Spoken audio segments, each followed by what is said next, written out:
päris palju on selliseid nagu jonni täis meeleolusi minus ja sinus, kui me vaatame seda maailma näiteks, et mis toimub, et ma olen nii väike osake, et kui on Jumal, kes on arukus ja teadus ja kes kõik läbib ja tema energiad ja elemendid on kõik, et miks siis on selline crap siis? Miks ma seest kannatan ja miks väljast on sõjad ja asjad, eks ju? Noh, see on üks asi. No üks vastused on siis see, mis võib-olla rahuldab sind või mind, aga noh, et üks munk ütles ka, et noh, see on nagu jope, eks ju, et kuna me samastame ennast jopega, selle kehaga, väliste nähtustega, rahvusega ja kõikide nende, ma ei tea, vana noor ja ilus, kole ja rikas ja vaene, nendega siis Jumal nagu seal, noh, tema energiat majandavad ka, aga tema hing, Jumal nagu ülihing, tema seal ei majanda.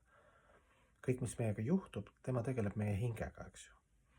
See on nagu noh, võib-olla siis lapsevanema näide ka, et laps võib-olla tahab nagu ühte asja, aga vanemad ei luba, kuna vanemad näevad nagu suuremat pilti, nad tahavad, et laps areneb, eks ju. Laps tahaks kevadel joosta, möllata, eks ju, kui ta kooliealine on, aga siis noh, seal on mingid eksamid, peab eksamid sooritama ja noh, laps mõtlevad, miks need vanemad sunnivad, et ma tahaks lihtsalt joosta, aga noh, et elukutse omandada ja kõik asjad omandada elus, selleks on vaja siis seda õppimise energiat, eks ju, enese ületamise energiat, askeesi, saavutada mingi tulemus. No selle üle ei vaidle keegi, eks ju. Jumal ka, eks ju, vaatab meie hinge arengut, eks ju, ja õppetunnid tulevad sellest lähtudes. Siis teine vastus võib olla see, et okei, et on nagu karma. Et see, et on meil halvasti või ühiskonnas on mul halvasti, see on lihtsalt eelmiste tegude järelmõju, eks ju. Ma võib-olla ei näe ega mäleta. Mõndas asja mäletan, mul on elus palju asju, mis ma näen, et noh, midagi juhtub ja siis Jumal annab arukus, ma näen, ahaa, kunagi tuleb tuttav muster, et mina olen kellegi utsikatsi kombereid ja nüüd tuleb see tagasi. Aga noh, enamus, noh, see ajafaktor on nii võimas, et me ei mäleta, eks ju. Rääkimata, kes keegi usub, et eelmised elud ja nii ja naa, et A-karma, viigkarma, karma, hea karma, halb karma ja karma vabadus, eks ju, kui sa hinge tasemel oled. See on järgmine nagu dimension, mis no, mõnes mõttes nagu rahuldab ka. No mingi vastuse nagu annab, eks, et miks on nagu jamad näiteks, miks on sõjad või kannatused.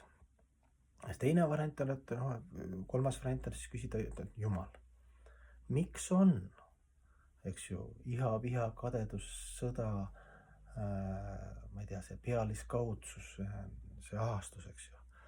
Miks? Aga samal ajal, kui ma mõtlen iseennast ja juba lapsepõlvest saati, samal ajal Jumal on kinkinud mingi valikuvabaduse. Kuna ilma valikuvabaduseta ilmselt armastus ei saaks toimida. Et ma ise olen pannud segast elus 100 korda ja vanemad on öelnud, ära tee nii, ma nagu no mina olen oma reha teed, eks ju. Pärast saan aru, ema tahtis, ütles õiget asja, eks ju.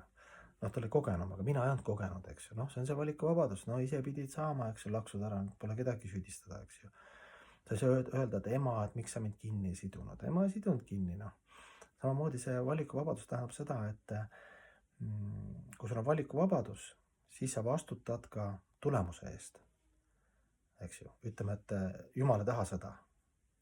Ütleme nii, meie tahame seda, kuna on mingid inimesed siin maailmas, kes viivad asja nii kaugele, et tekib sõda, eks ju.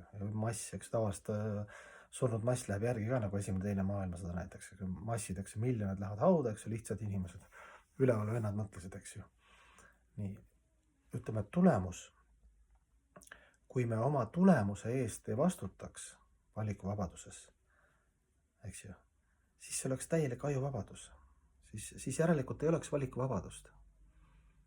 Meie tahame valesi asju, et õppida ja siis süüa mõrusi vilju, eks ju, halb karma, eks ju. Kui meil on valikuvabadus ja tagajärje eest me ei vastutaks, siis mis point on sellel valikuvabadusel siis? Siis valikuvabadusel ei ole mõtet, eks ju. Selles mõttes Jumal on nagu ülimalt tolerantne, kui mõelda, eks ju. Et küsimus on vale, miks sa Jumal lubad neid halbu asju? Need halvad asjad on meie kehalise kontseptsiooni, kehalise samastamise, mõistuse samastamise ja valikuvabaduse vale kasutamise viljad. Et Jumal selles mõttes ei puutu nagu asjasse. Ta üldpilti hoiab, eks ju, öeldakse ka üks värssõna, et ta tuleb materiaalse maailmas, kui täitsa käest asjad lähevad, eks ju. Kehastub või saadab oma esindaja või. no sellised mõned mõtted ja vastused endale ja teistele.